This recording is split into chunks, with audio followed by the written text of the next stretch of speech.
ये कहानी सुनीता नाम की लड़की की है जो किसी लड़के से प्यार करती थी, लेकिन लड़की की शादी उसके घर वाले किसी और लड़के से कर देते हैं। तो चलिए जानते हैं उस शादी के बाद सुनीता की ज़िंदगी में क्या हुआ।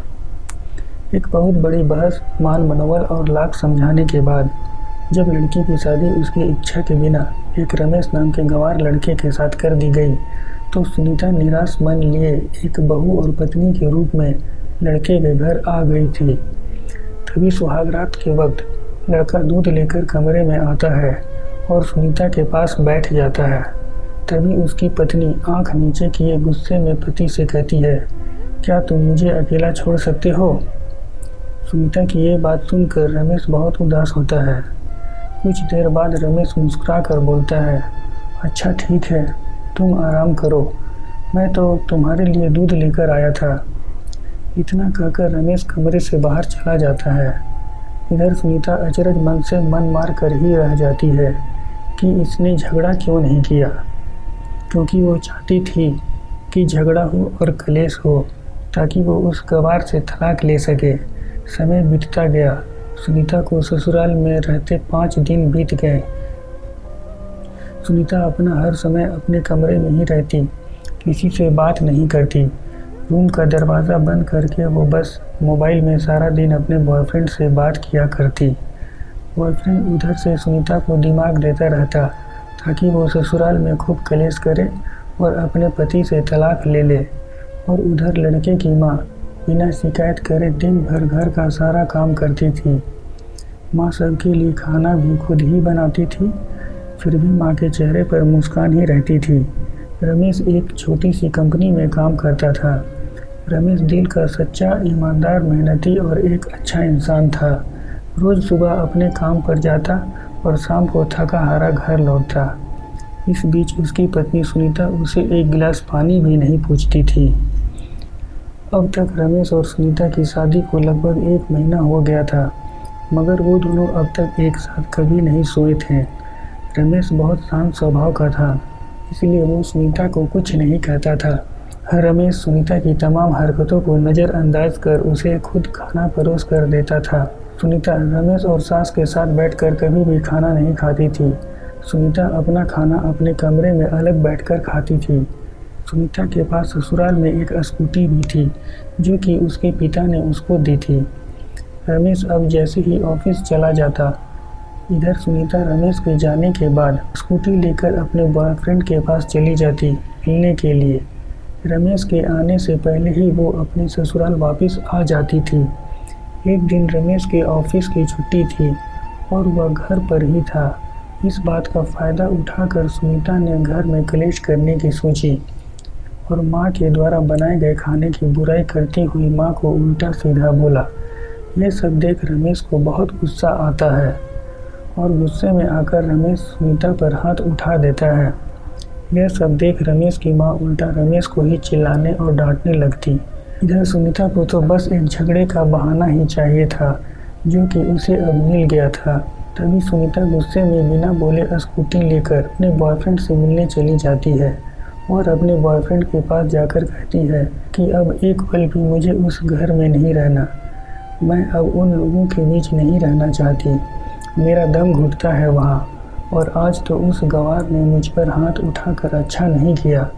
तभी उसका बॉयफ्रेंड सुनीता के इन हालातों का फ़ायदा उठाकर अपनी चालाक बुद्धि से बोलता है कि मैं तो तुम्हें कब से कह रहा हूँ कि तुम भाग चलो मेरे साथ कहीं दूर, मगर तुम हो कि आजकल में लगी रहती हो। तब सुनीता कहती है कि शादी के दिन मैं तुम्हारे पास ही तो आई थी, तब तुमने ही तो यह कहकर वापस लौटा दिया था कि खाली हाथ हम कहाँ तक भागेंगे।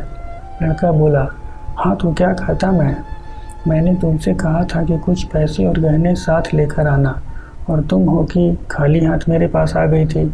आखिर दूर एक नई जगह पर ज़िंदगी की एक नई शुरुआत करने के लिए पैसे तो चाहिए ना। और हाँ, जब भी मैं तुम्हारे पास आता हूँ और तुम्हें छूना चाहता हूँ, प्यार करना चाहता हूँ, तभी तुम्हारे नखरे शुरू हो जाते हैं। बस यही कहती रहती हो, ये सब प्यार शादी के बाद ही होगा। तभी लड़की गुस्सा होकर कहती है कि हाँ, शादी के बाद ही होना चाहिए ये सब, और मैं तुम्हारी ही तो हूँ। मैं आज भी एक कुंवारी लड़की ही हूँ, क्योंकि शादी करके भी मैं आज तक उस गवार के साथ नहीं सोई हूँ, क्योंकि मैंने तुमसे ही सच्चा प्यार किया है। और अब मैं चाहती हूँ कि अब तुम मेरे साथ शादी करके मुझे हमेशा के लिए अपना बना लो, और फिर उसके बाद अपनी मर्जी, जितना मन करे उतना प्यार करना, मैं नहीं रोकूंगी। यह सुनकर सुनीता का बॉयफ्रेंड बोलता है, तो ठीक है, मैं ज़रूर शादी करूँगा, मगर तुम कम से कम 5 लाख रुपयों का शाम तक किसी तरह इंतज़ाम कर लो। मैं तुम्हें एक होटल का पता दे रहा हूँ, तुम रात 10 बजे तक उस होटल में पहुँच जाना। इस पर सुनीता बोलती है, उस गंवार के पास कहाँ होगा पैसा, बल्कि मेरे पापा ने ही उसे दहेज के रूप में 3 लाख रुपए और कुछ गहने दिए थे। गहने तो मेरे पास ही हैं, मगर सारे पैसे उस गंवार ने अलमारी में लॉक कर रखे हैं। मगर मैं आज जैसे तैसे उस अलमारी की चाबी खोजकर उसमें से पैसे निकाल कर हमेशा के लिए तुम्हारे पास आ जाऊंगी। इतना कहकर लड़की ससुराल लौट जाती है। लड़की ससुराल पहुंचकर अपने पति और सास से लड़ाई करती है और उन पर खूब चिल्लाती है। फिर भी पता नहीं क्यों रमेश और सास सुनीता को कोई प्रतिक्रिया नहीं देते, सब अनसुना करते रहते हैं। तभी गुस्से से तिलमिलाती हुई सुनीता अपने कमरे में चली जाती है। तभी सुनीता के मोबाइल पर सुनीता के बॉयफ्रेंड का मैसेज आता है। मैसेज में लिखा था कि कब आ रही हो पैसे लेकर, कितना वक्त लगेगा। सुनीता मैसेज का रिप्लाई करते हुए लिखती है, सब्र करो, मैं वक्त पर आ जाऊंगी। इतना लिखकर मैसेज सेंड कर देती है। इतने में रमेश सुनीता के रूम का दरवाज़ा खटखटाते हुए बोलता है, चलो खाना खा लो। सुनीता बोलती है, मैं खाना तभी खाऊंगी जब मुझे इस अलमारी की चाबी दोगे। रमेश कुछ देर चुप रहता है और कुछ सोचकर अलमारी की चाबी निकाल कर दरवाजे के नीचे सुनीता के रूम में खिसका देता है। चाबी देख सुनीता बहुत खुश होती है। रमेश बोलता है, ये लो चाबी और चलकर अब खाना खा लो, क्योंकि मैंने और माँ ने अभी तक खाना नहीं खाया है। माँ ने कहा हम आज साथ बैठकर ही खाना खाएंगे। सुनीता कहती है, माँ और तुम खाना खा लो, मैं बाहर से ही खाना खाकर आई हूँ, भूख नहीं है अब। यह सुनकर रमेश वहाँ से चला जाता है। तभी सुनीता जल्दी से चाबी उठाती है और अलमारी खोल देती है। अलमारी खोलते ही उसकी आंखों के सामने दहेज में मिले हुए पैसे और गहनों के साथ उन पर एक डायरी भी रखी हुई थी। सुनीता के मन में जानने की तीव्र इच्छा हुई कि आखिर ये डायरी कैसी, जो इतनी संभाल कर रखी गई है। सुनीता ने डायरी उठाई और खोलकर पढ़ने लगी। डायरी में जो लिखा था वो पढ़कर सुनीता के होश उड़ गए। डायरी में लिखा था, प्रिय पत्नी, मैं सब जानता हूँ तुम्हारे बारे में, क्योंकि हमारी शादी से पहले तुम्हारे पिता ने मुझे यह सब बता दिया था कि तुम किसी लड़के से बहुत प्रेम करती हो। जिस लड़के से तुम प्यार करती हो उसकी पहले भी शादी हो चुकी है। वो लड़का पैसों और हवस की खातिर पहले ही कई लड़कियों को धोखा दे चुका है, पर आपके पिताजी आपको उस लड़के के बारे में कुछ भी बता ना सके, क्योंकि उन्हें पता था कि ये जो इश्क का नशा है वो हमेशा अपनों को गैर और गैरों को अपना बना देता है। उस समय तुम्हारे पिताजी कुछ भी समझाते तो तुम समझ ना पाती, इसलिए तुम्हारे पिता ने मुझसे हाथ जोड़कर कहा कि मेरी बेटी का हमेशा ख्याल रखना। एक मजबूर बाप के मुंह से अपनी बेटी की कहानी सुनकर मेरी भी आंखों से आंसू आ गए, और मुझे ये यकीन था कि एक अच्छा पति होने का सम्मान मुझे मिले या ना मिले, मगर एक अच्छा दामाद होने की इज्जत मैं हमेशा पाता रहूँगा। और मुझे दहेज में मिले सारे पैसे और गहने तुम्हारी अलमारी में रख दिए हैं, क्योंकि दहेज के नाम से मुझे नफरत हो चुकी थी। इसी दहेज की वजह से मैंने अपनी बहन और पिता को खो दिया। अपने अंतिम समय में मेरे पिताजी ने मुझसे कहा था कि किसी भी बेटी के बाप से दहेज मत लेना बेटा। इसके अलावा उस डायरी में यह भी लिखा था कि तुम मुझसे आज़ाद हो और कहीं भी जा सकती हो। डायरी के बीच के पन्नों में तलाक के पेपर रखे हैं, जहां मैंने पहले ही अपने साइन कर दिए हैं। जब भी तुम्हें लगे कि इस गवार के साथ नहीं रहना, तब तुम भी इस तलाक के पेपर पर साइन करके रख देना, फिर अपने सारे पैसे और जेवर लेकर जा सकती हो। ये सब पढ़ लेने के बाद डायरी के पन्ने आंसुओं से भीगने लगे थे। सुनीता को खुद पर बहुत गुस्सा आ रहा था। सुनीता पति के इस प्रेम और सादगी को समझने लगी थी।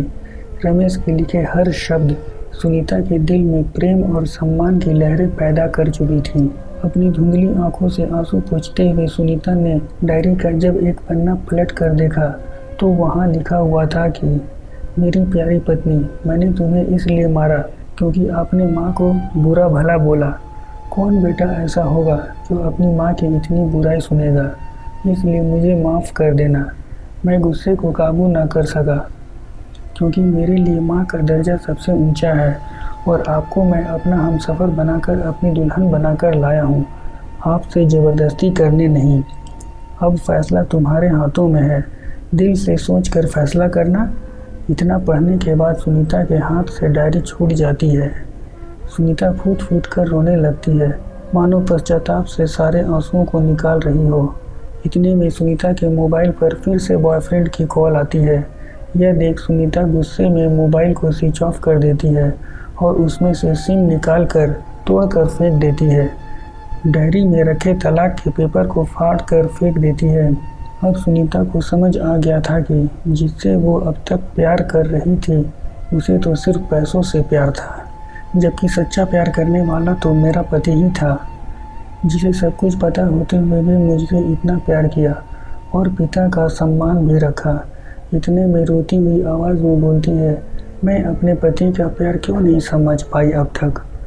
फिर किसी तरह खुद को संभालते हुए अपने रूम का दरवाज़ा खोला और जाकर अपनी सास और पति के चरणों में गिर गई। माँ बहू को उठाकर अपने सीने से लगा लेती है। पति खड़ा देख रहा था और उसकी आंखों में आंसू भर आए थे।